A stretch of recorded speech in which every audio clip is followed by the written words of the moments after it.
दोस्तों, रियासत हरियाणा के शहर करनाल में पैदा होने वाली कल्पना चावला इंडिया की पहली खलाबाज खातून थी।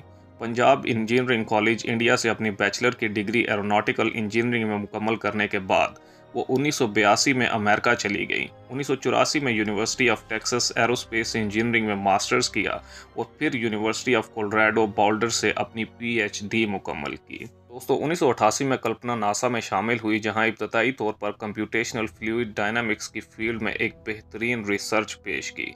बड़ी मेहनत और लगन के नतीजे में कल्पना को अगले स्पेस मिशन के लिए चुन लिया गया, जिसकी परवाज 19 नवंबर 1997 को होनी थी। दोस्तों, इस मिशन में कल्पना का शामिल होना इसलिए भी बड़ी बात थी कि वो इंडिया की पहली खातून खलाबाज थी जो स्पेस में सफ़र करने जा रही थी।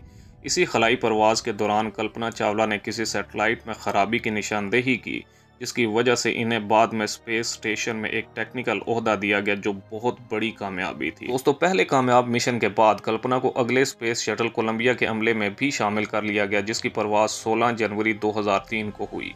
7 लोगों पर मुश्तमिल इस अमले ने स्पेस में कुछ 80 के लगभग तजर्बात किए, लेकिन बदकिस्मती से अब की बार स्पेस शटल के बैरूनी हिस्से में मौजूद इंसुलेटिंग फोम टूट फूट का शिकार हो गया, जिसका बुनियादी काम फिजा में मौजूद तेज़ हरारत वाली गैसों से स्पेस क्राफ्ट को महफूज करना था। लेकिन 1 फरवरी 2003 को जब कोलंबिया ज़मीन की हदूद में वापस दाखिल होने लगी तो फिजा की इन गैसेस ने स्पेस क्राफ्ट के परखचे उड़ा दिए।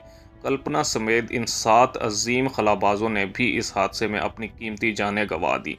ये था इंडिया की एक अजीम खातून का कारनामा, जिसने साइंस की खातर अपनी जान तक गंवा दी। दोस्तों, कल्पना चावला को बहुत सारे अवार्ड से भी नवाजा गया, जबकि इंडियन हुकूमत ने 5 फरवरी को अपनी पहली सैटेलाइट का नाम बदलकर कल्पना 1 रख दिया और इस कुर्बानी पर कल्पना के नाम से अमेरिका की कुछ यूनिवर्सिटीज़ ने इंडियन स्टूडेंट्स को स्कॉलरशिप्स भी दी। दोस्तों, मज़ीद इंफॉर्मेटिव वीडियोज़ देखने के लिए मेरे चैनल को लाइक करें, सब्सक्राइब करें एंड कॉमेंट करें।